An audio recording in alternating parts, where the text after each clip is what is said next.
Shusara Kumara. Welcome to Satsang with the Shambhala Center.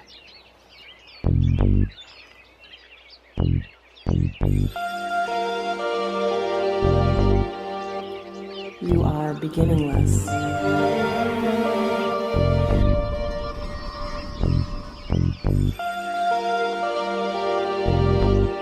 You are endless.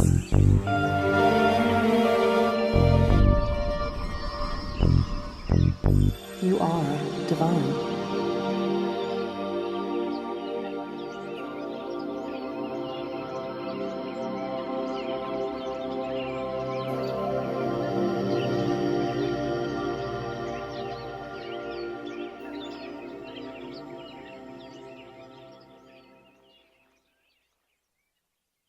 Good evening. Welcome to Satsang with the Shambhala Center. I'm Shusara Kumara, and I am joined tonight again by PLAN, our Vice President for the Shambhala Center. PLAN, say hi to everybody so they know you're there. Hello, everyone. Oh, are we just now coming in? I'm sorry, I couldn't hear us. Could you hear me before? Okay. I can hear you. Yeah. Okay, folks, just bear with me for a second because it's a little different on our end this week. Last week I could hear myself speaking in my ears, and this week I can't, so I just want to make sure everything is okay. I asked PLAN if she would kind of do the interviewing role again tonight, because I know I left off and said that I was going to cover some additional information tonight before we got into actually the information that would start coming forward in satsang sessions. So I will hand it over to her and ask her to get started with us. Maybe we can do our clearing first and then jump right in. Okay, wonderful. So if I could ask everybody just to kind of gather yourself together, take a deep breath, get yourself nice and centered.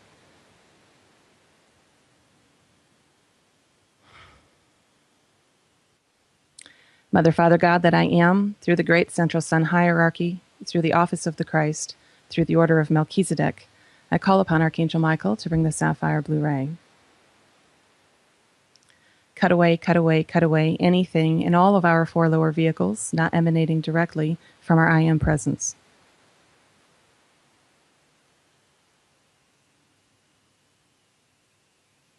I now call on Archangel Zachiel, keeper of the violet flame. Blaze, blaze, blaze the violet flame through all of our four lower bodies. Transmute, transmute, transmute all the psychic debris Michael has cut free. I now bring forth the invincible ring pass knot and the mirror blue light of invisibility to completely surround each of us. And I now call forward a shaft of pure Christ light to surround each person who is listening to this program tonight and those who will listen in the future. I will ask that these shafts of Christed light be brought to the center of the earth, where I call on Archangel Gabriel to seal them. And I ask that the legions of Michael completely surround each tube of light. And now I ask that our vibrations be raised high above the psychic and astral worlds to the highest realm of illumined truth that each of us can attain at this time.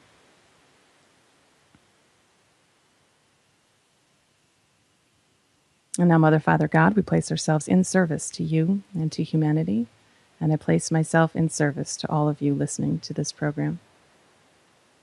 We ask that only that which is direct from you be permitted into our perceptions, and that all else of the lower mind be kept out. And we ask that only that which is direct from you be permitted through us. Because we have asked this, we consider it so. So be it. Okay, very good. I will tell everybody quickly that on the BBS page for the Shambhala Center, if you are resonating with the protection that we do have a picture there that actually shows the I am down through the physical form, and it has the protection right there too. So if you want to go ahead and use that in your own life, we have it placed there for you. Okay, PLAN, I'm going to hand it over to you and ask away. Okay, well, last week we left off and you said that you would go into more of what happened with your lineage, that story. I think that'd be very interesting for people. Okay, so how I came into my understanding of it? Yes. Okay. Uh, okay, so it's kind of funny. It's kind of like, I was actually speaking about this to Pielian earlier tonight. It's kind of like the thing in the New Age world. It's like everyone wants their spiritual name. What's my spiritual name? And I remember back when I started getting involved kind of in this walk in 2007, feeling very jealous of the people who knew their spiritual names. And I wanted mine too. And of course, whenever we desire something, it tends to be elusive. So that it was no surprise that nothing kind of popped up for me. I did very, very deep dissolution work for a solid year. And at the end of that time, my guide, Atona Reyes, was coming back to Charlotte. And I said to her at that time, I think it's time. I think that the time is right for me to kind of call that forward. And she said, okay, so let's see what happens. And I went and met with her, and she had me do some specific exercises, we'll put it that way. They're nothing that I could share with anybody else, but she had me basically get into a space where I could allow my memory and my knowing to come forward. And it was a beautiful, beautiful experience. Before it actually happened, she worked with me to get me to a place where I could hear the masters. And this was a complaint of mine for a long time, that I couldn't hear the masters. And I'll just stop for a brief second and say that I shared this story with those of you out there because I know what it's like to sit in your position. And as I was saying to Pielian earlier, if I could sit at the feet of Atona and listen to her for days on end, I would have done it. I still would, because there's something that is so amazing about hearing other people's experiences. And so I share them with you, not because I personally care to really share my experience, but because I do understand the value of it. And I think that through my own experience, it will help to validate your experiences as well. And I know that has been a very strong thing in my walk, getting confirmation through hearing things from other people that I had already experienced, but I couldn't place a label to it. I didn't know what it was, but I knew I had experienced something. And then I would hear someone else speak of it, and I'd be like, oh my goodness, like I had that, So that being said, we were in this room together, and she called in Archangel Michael, and Michael came in, and he was conversing with both of us. But of course, I couldn't quote unquote hear him. So she would say, okay, I want you to, do whatever and pay attention. And she's having me do these different things, And then at one point, like nothing is working. And then she looked at me and she said, he's telling me to tell you to drop your expectation. And I looked at her, I'm like, what do you mean? She says, drop any expectation you have of what you think hearing him should be, And as soon as I did that, I heard him loud and clear. I mean, loud and clear, right? But the funny thing was, I had, expectation was sitting there saying I should experience him as this separate voice that I'm hearing, right? Coming maybe from the corner of the room. I don't know where. But as soon as I dropped it, I heard him.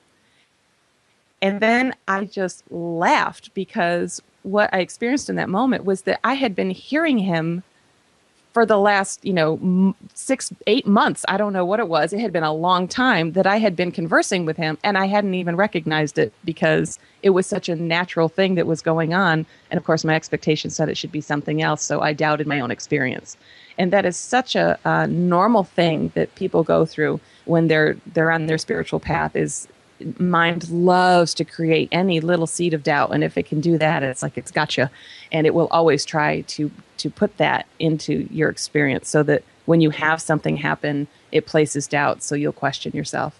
So I went through that, and it was beautiful. And at that point, then I was ready. So I went in, and she started just asking me some very specific questions.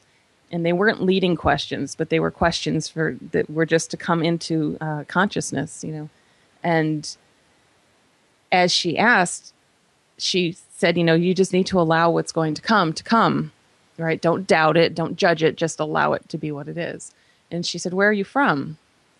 And, for like all this time, I had been convinced that I was from Antares. It's a huge sun, right? Antares. And I'm like, there's, whatever it is, I feel very drawn to it. And I've always felt very drawn to felines. I know that I was in feline form, not as a cat, but as a humanoid feline at some point in time. Lyra, I was always very connected with. And so there were all these different things running, right? So what I actually kind of heard, it's not really a hearing so much as a intuitive knowing, didn't make sense to me. And I think my face must have gotten all scrunchy because I have my eyes closed. And she's like, what do you see? And I tentatively said, Venus. And she says, very good. You're from Venus. And I kind of couldn't, I couldn't reconcile that right away because it just didn't seem possible, right? Not that I doubted that there was, certainly a multitude of life forms on Venus. I just, didn't think it was me. So she said, okay, very good. And then she would kind of repeat that information to allow that information to really start to sink in and lock into place. And she asked me, okay, what is your name? And it was the most amazing thing because I couldn't pull in the name. But what I could see was that there was a connection to a story that I did know about Venus, and that was the story of Sanat Kumara and the Kumaras and the work that they have done and are doing on this planet. And I saw this woman, these experiences are so real; they transcend any concept that you have of real, because this is what we experience as real. But when you have these experiences, they are it's like they're crystallized into this, space that you just never lose. And when her face came in, I just will never forget what she looked like. She was the most beautiful, like the quintessential picture of grace that I could even remotely try to form was this woman. And I knew her to be my mother. And she looked at me and she said, Shusara. And I said, Shusara. And then Atona is saying, okay, Shusara. And she was repeating it for me kind of over. And she said, is there more? And I heard the next word.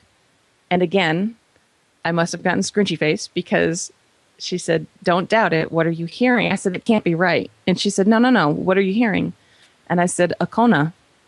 And she said, very good. And I said, but it's too close to Atona. Like, yeah, right. In my reality, it was like, oh, I'm making that up, right? Because Akona is too close, right? And she says, no. She said, if you understood how I forget how she worded it, but basically how names are formed kind of in that space, it would make sense to you, kind of thing. And then I knew that the last part was Kumara. And it is normal in the my experience anyway of the illumined worlds is you will have a name that is two sections, and the first or the second, I guess they can be interchangeable. One is feminine, one is masculine. So in my name, Shusara is the feminine aspect and Akona is the masculine. And the Kumara isn't a last name. A lot of people see that and they think it's my last name. And they do the same with Atona Reyes. They think Reyes is her last name. Kumara is actually a title. So that's a separate thing. But when you address someone who has their full spiritual name, when you only address a portion of it, you're actually only addressing that aspect. So when I refer to Atona Reyes as Atona, I'm really only addressing the feminine and not the masculine aspect of her, which is kind of an interesting little side note. So all of that came, and then she asked me a question. And the question was, she said, Shusara Akona Kumara, except she didn't say it that eloquently. I will tell you, Atona is very challenged with my name. I love this woman. You have no idea how much I love this woman. And I love to hear her say Shusara. So she said my name to me. And then she said, did you come with Sanat Kumara? here. And as soon as she said that, there was this, I can't put words to it. I'm sorry, but I want to say it was like a lifting, but something locking in and going deep at the same time. It was like this solidification that just kind of hit. And kind of like, you see those movies and there's like some quantum explosion and it's like, boom, right? Yeah. And that's what I experienced kind of inside my being. And as soon as she said it, there was no doubt in my mind that that's exactly what happened. And I just broke into tears. And I sat there and cried for a little bit. And when that happened, I actually was able to see that. I saw myself standing on this, I'm sorry, I don't quite know what to call it, like a alabaster, I want to say like a platform, like a patio, like a very large space. And I knew it to be Shambhala, and that's where I was. And I was standing on this area and looking over. And I was looking over this. It was almost like we were up kind of on a mountain, or we were in a hill. Like it's all built on this hill. There's a big river that runs down through, and I could see all the buildings. And it was nighttime, and the buildings were just incredible because they're all like alabaster, and they're all lit from within. And they glow, and the buildings are conscious, and they're alive. So it's like you're watching their beingness, and it's displayed for everybody. And so there are these beautiful, subtle shifts of these amazing colors.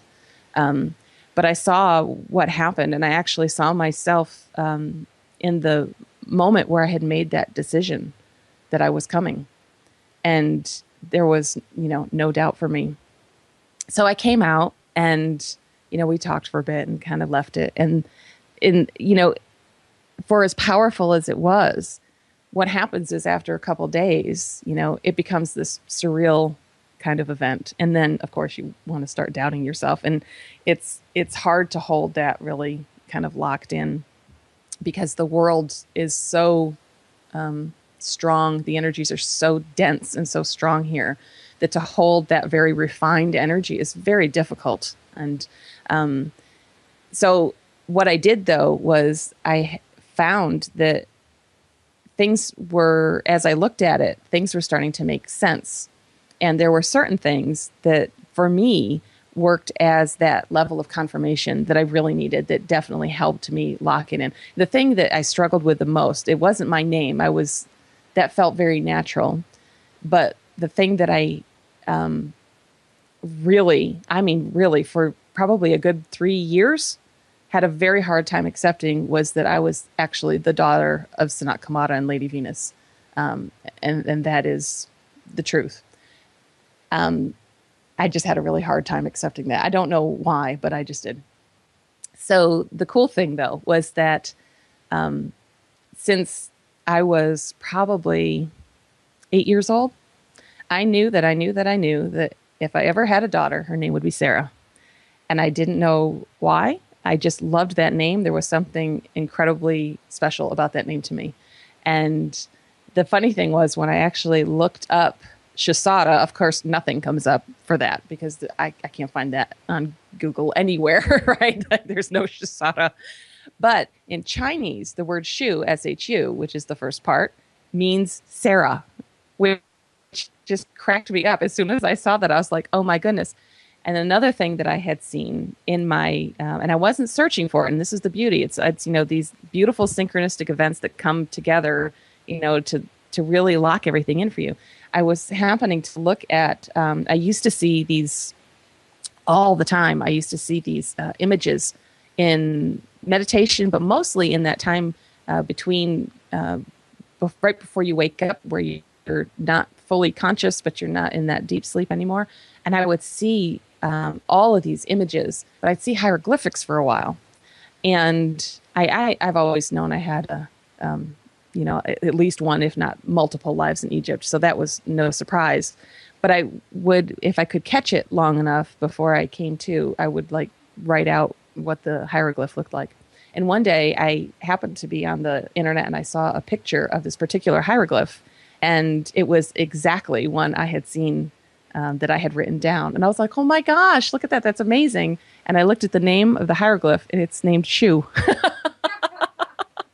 Isn't it something? So that had been there. Shambhala had always been there for me. I knew that, back I had told the story about wanting to have this spiritual retreat. I knew it would be the Shambhala Center. And I didn't know why, because in my upbringing as a Methodist, I didn't have, any knowledge of Shambhala at all. And then the biggest thing that was the real kicker for me was that there was a book that I had purchased. It's a very, very special book. I don't know if I should give out the name of the book or not. Or not. Anyway, Atona may say. Yes, Atona may not want me to, so I won't.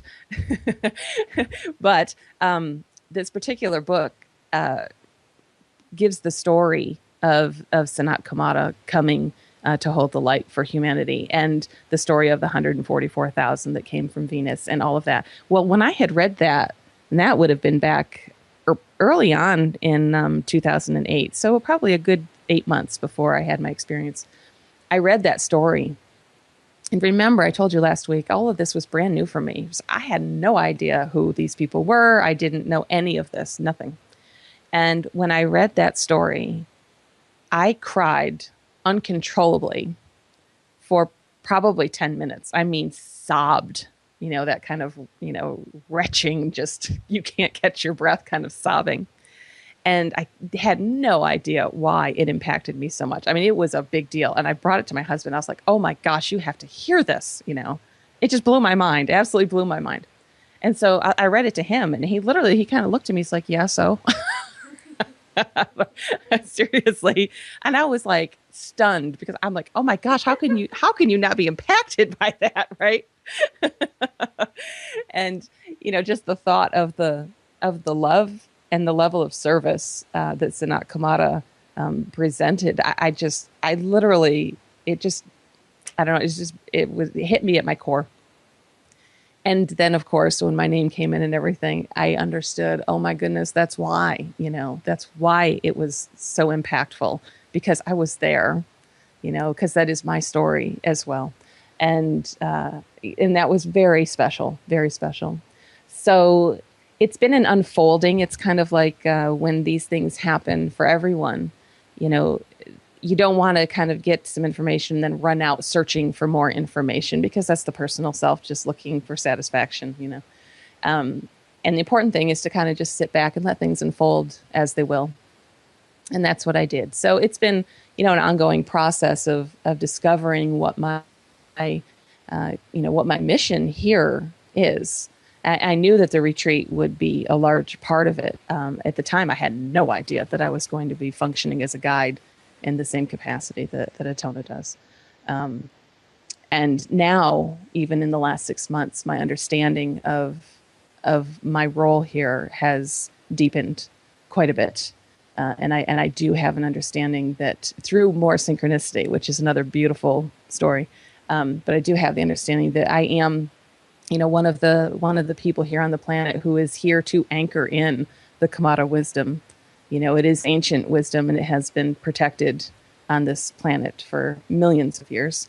And the time is truly now for it to come forward to people. And it's not that it's new information. It's more that it's information that has been kind of dispersed in kind of bits and pieces and different things, but it hasn't all been brought together in one chunk. And that's the piece that through my work with Atona and now doing my own work, that I'm really seeing that it is all these very deep esoteric understandings. It's the understanding of the mind. It's the understanding of quantum physics. It's like it's all of it that just kind of comes together, and it's amazing.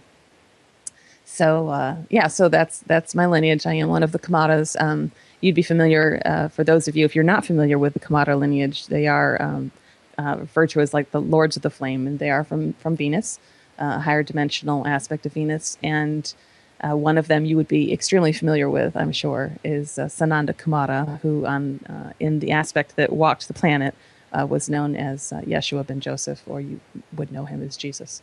So he's like a brother to me, which is how I experience him, when I am in his presence. So So I think, does that pretty much cover it, you think, for people? Yeah, absolutely. Yeah. Um, Now going into experience, you're saying that having these experiences helps to make everything more real, help to lock it in. And one thing that you've always taught us is that your life is your spiritual path, and that experiencing things really is what does it. Can you elaborate on that? Yeah, that's one of the quotes that I have. I was a very, very good student. One of the balances I carried and still struggle with to this day. No, but I was the best student ever, and so I wrote down everything Atona said to me. And I do have certain quotes of hers that. Yeah, go ahead. Which will tell everybody that they probably should keep a notebook and pen. Oh, that's a really good idea. Yes. And I never even thought to put that in the write up. At our satsang sessions at home, even though you can just kind of, maybe you could sit and close your eyes and kind of be in a meditative state, actually, there's a lot of teaching that goes on during our sessions as well. And so I really do encourage people to bring, either a tape recorder or a notepad so that they can jot things down. Because there are certain things that I'll say and I will tell them, write that down. That's what was done with me. And there was a reason, because I would go back and look at that quote over and over. And over the course of years, it takes on completely different meanings. It's beautiful stuff. So, yeah, please feel free prior to the show to grab a pen and a piece of paper, or do the archives, later if you want to re-listen. So, but yeah, one of the things that she had always said that was so profound. I mean, it's such a simple statement, but it's always the simple things that are the most profound anyway. And what she always would say to me was that first off, there is nothing that is not spiritual. So let's sit with that just for a second, okay? Because, and you're going to have to all bear with me. I'm probably going to, tick you guys off at some point. I promise I will. If I'm worth my salt, I will. So part of this work is it challenges every belief you've ever held. Well, on BBS, I'm talking to a group of people, many of which are really on their spiritual paths, but many of which are kind of caught in the new age story, right? Where everything has to be love and light, and we don't want anything to do with anything other than that. And it's highly polarized, and it's a trap, honestly.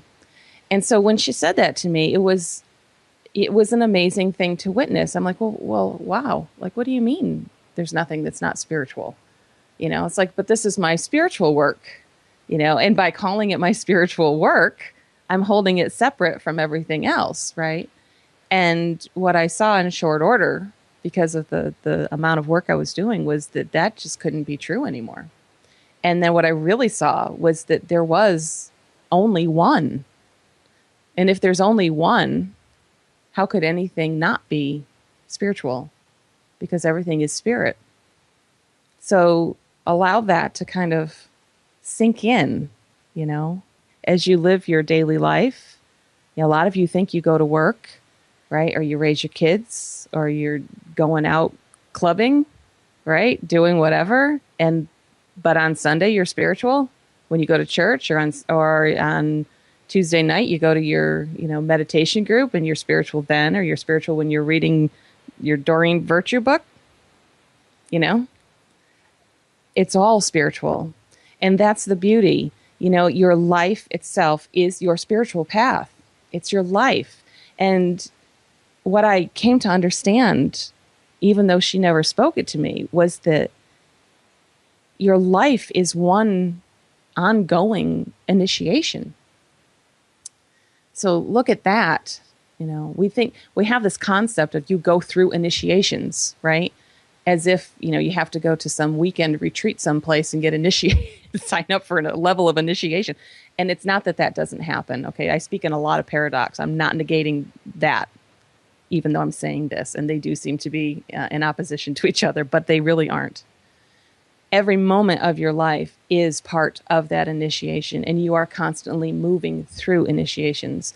But it is where you're functioning from in every moment that determines where you are in those initiations. and whether you're moving forward or whether you're standing still or whether you're slipping backwards. And it does happen.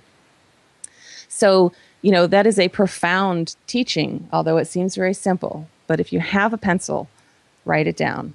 There is nothing that is not spiritual, and your life is, capital I, capital S, your spiritual path.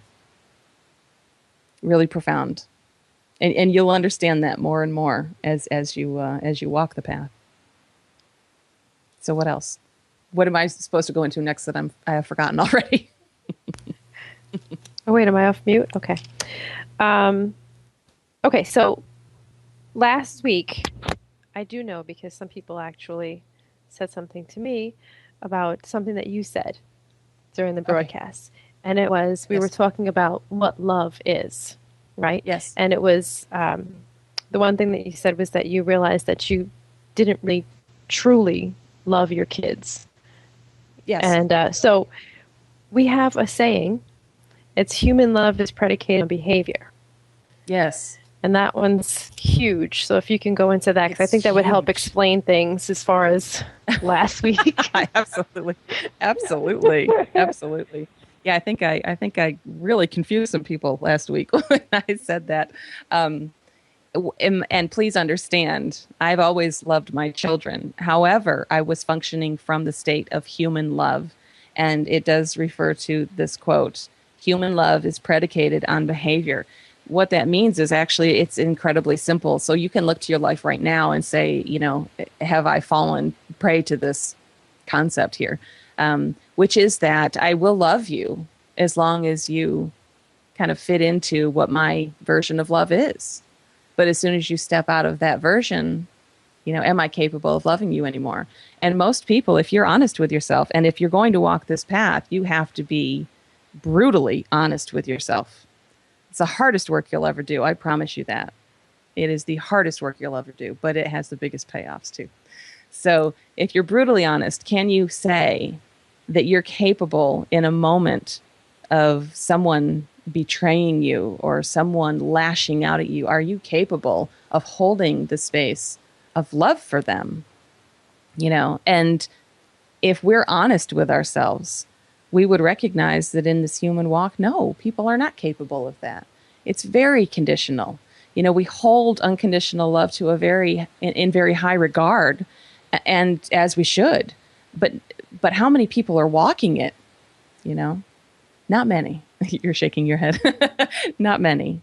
And that is such, if that was the only thing I ever got from my work, you couldn't put a price on that. Moving from functioning the way everybody functions to then into a space where other people may still experience me the same way, of course, because I'm their projection. But at the same time, I am experiencing everyone with a depth of love that up until that point, I did not know existed. And then when you look back at the person that you used to be, that person just doesn't exist anymore. They just don't exist. And it's just the most amazing thing. Let me throw in a little, a story. Here's one that was given to me by my Guruji, because this is perfect for this case. So there is this silent monk who took a vow of silence and hasn't spoken like ever, right? And this silent monk lives in this humble little abode, has very meager belongings.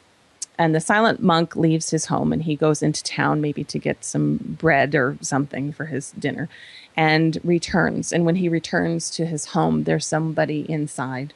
And it is a vandal who has come to take what little he has. And the vandal turns around and sees the monk, and he has this long knife in his hand. The vandal comes at him with the knife. And just as he is about to plunge the knife into the chest, the monk speaks the only words he has ever spoken and will ever speak. And what he says is this: "Thou too art God." And so a lot of people would hear that and go, well, what on earth does that mean? And it's pointing to exactly what I'm saying here. That in the moment when even his own life is about to be stripped away from him, The only thing he's capable of witnessing is the divinity, the innocence, the beauty that rests in the other individual. And what he sees is that other individual is functioning from the patterning that he took on mostly as a small child, but that was reinforced as he grew. And it doesn't matter to the monk what it looks like on the outside or who he seems to be. What the monk sees is God, period. That's what this work brings you to, is the capacity to stand in that space. It's truly incredible. It's just incredible. Now, you had mentioned that people will continue to see you as they always have, because that's their projection. Sure. Can you elaborate on that? Like, just because you're saying that when you do this work, you'll be able to see people, well, their true essence. So yes. Can you elaborate what it is that people are seeing that is their projection? Do you understand that? Oh, absolutely. Okay. Absolutely. Absolutely. Again, here comes another one. You got a piece of paper. Now's the chance to use it. This was another beautiful, a beautiful thing for me. It's a pivotal moment. I love that all these are coming so quickly. I had a pivotal moment. I'll tell you another personal story. So at the time I was going to a particular group for meetings, and there was this one person there that used to just kind of get under my skin. There's kind of no better way to put it. I was very judgmental, just as everybody is. And this person seemed to have, the best of intentions. He's got a good heart, that kind of a thing. But I couldn't understand why he just used to kind of grate on my nerves, right? And so Atona was at my house, and we were having lunch or something, and my husband was there. And I said, well, I have a question for you. She's like, yeah. I said, how come some people just annoy you? Like, what is it with that? Are they just don't resonate with you, And she said, well, tell me what it is about this person that doesn't resonate with you. And so I sat and thought about it for a minute. I wasn't too quick to just jump in. I really wanted to give her an accurate answer. And I said, what I think it comes down to is that there's something about this person that feels inauthentic. And she goes, huh. And I look at my husband and I'm like, would you agree with that? And he's like, yeah, I'd agree with that. I'm like, okay. So I know I'm right. Right? I know I'm right. Validation. So that's right. That's right. And she looks at me and she says, it just very plainly, okay, this is the beauty of Atona. I'm very verbose compared to Atona. She'll just give you a one-liner and just leave you with it. And what she said to me was, anything you can't own as yourself, you project into the outside world. And I went, what? Excuse me? And she's kind of smirking at me at this point. She says, anything that you can't own as yourself, you project into the outside world. And that made, there are these moments we call thresholds where you will feel like you're going to throw up or you will feel like your head is spinning or you will feel like every bone in your body aches or like all these experiences that you have. And it's literally when the lower mind comes into a space where it's up against truth, it literally has nowhere to go. And it's like it hits a wall and it just stops.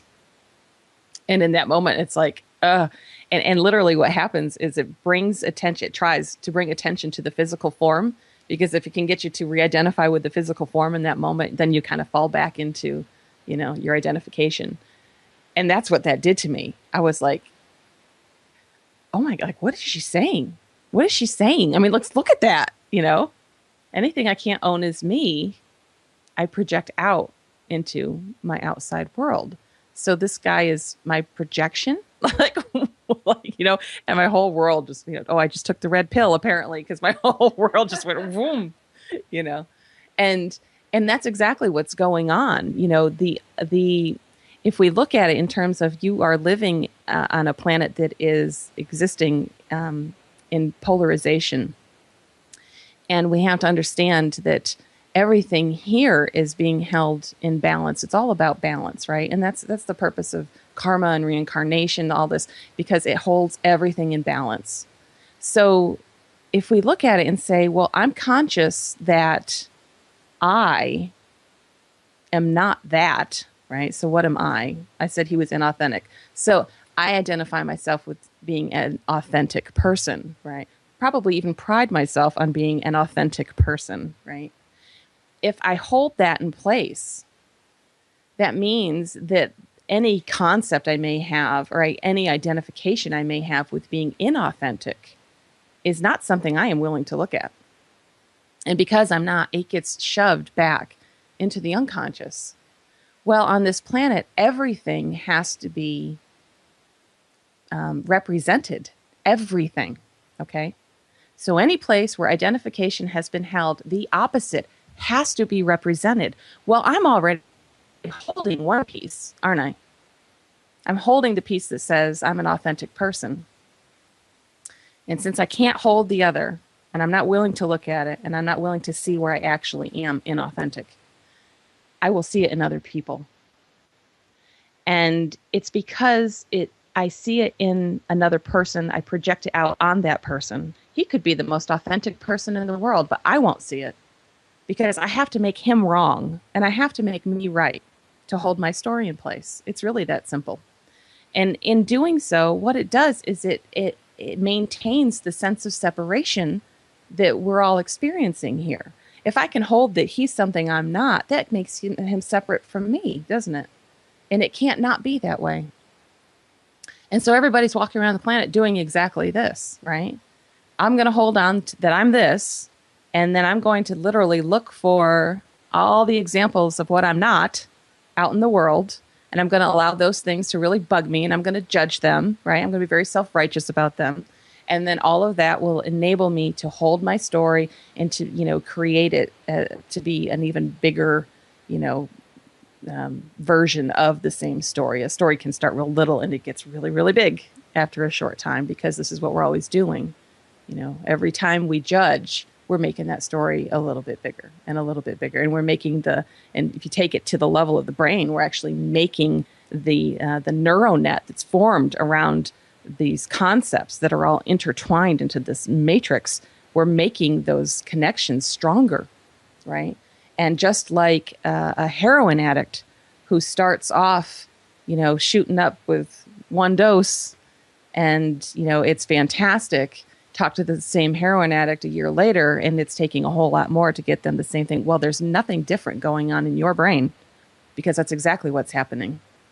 Okay, there is a biochemical thing that's going on in your brain, and you all are addicted to the chemicals that are running that get docked into your body every time you swing out and into this place. You're going to feel victimized, and you will find a reason to swing out, and you do it through judgment. You'll judge, and as soon as you judge or you take some kind of an action, it allows those chemicals to dock in, and you'll get an actual endorphin release, and you'll feel better. So, it's amazing that there's all of this stuff that's going on simultaneously, and it's actually very scientific, but it's more than just scientific, and what it does, it creates how you are perceiving reality, which brings us to another amazing teaching, which is that no one here is actually experiencing reality, right? What is it that people are experiencing? What they're experiencing is the superimposition of their own version of reality over the top of what actually is, right? And that all comes from exactly what we were talking about just a minute ago about projection, And to go to another amazing story, which is the perfect example for superimposition. We'll tell the story of the snake and the adept. And in the snake and the adept, many of you are probably familiar with this one, but I'll tell it, in a shortened version. But let's say that there's an adept in India and he's walking along, by himself out in the wilderness, and he comes across a king cobra. This adept sees the snake and just is terrified. So he stands there not knowing what to do. So terrified that he literally has a heart attack and dies. And the interesting thing to the story is that it wasn't a snake at all. It was a stick. That there was a stick lying in the grass that the adept projected was a snake because of his fear of snakes.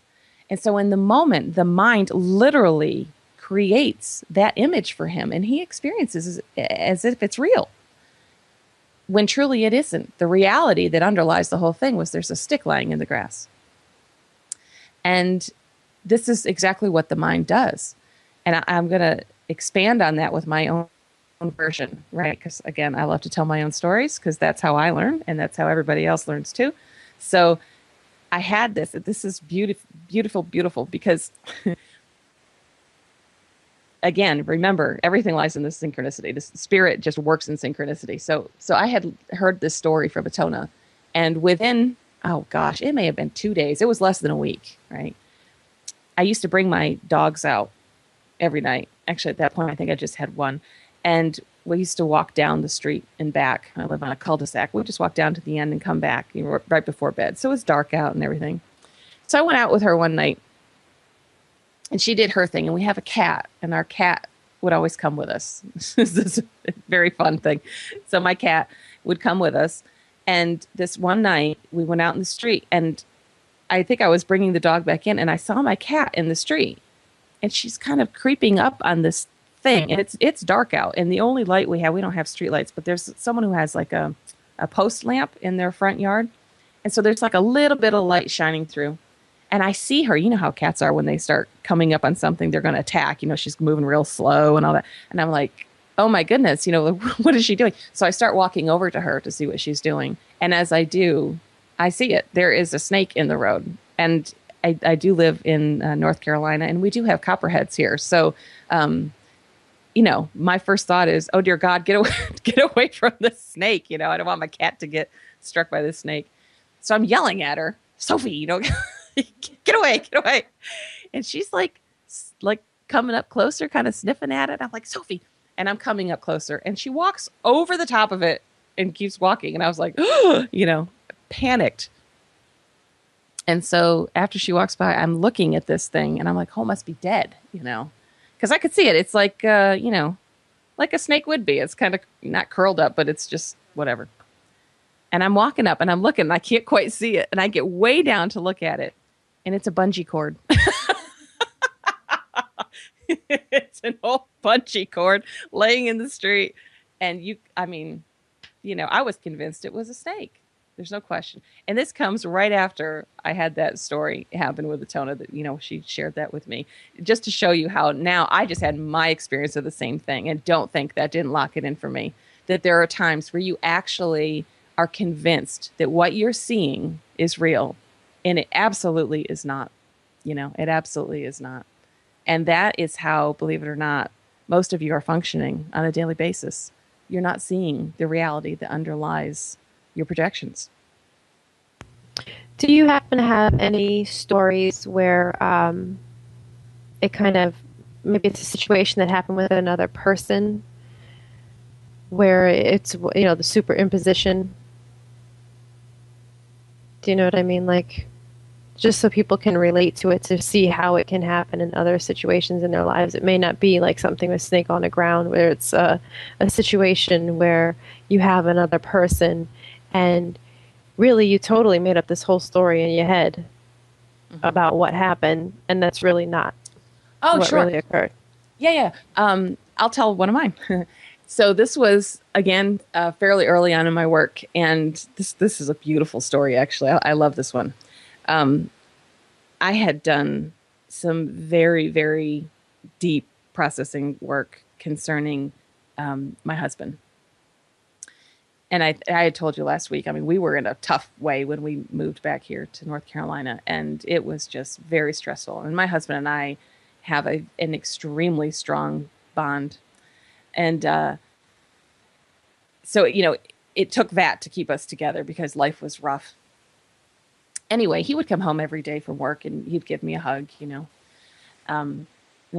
whatever would happen. But I got used to his kind of indifferent hugs. And I will never forget. And now here's the cool thing.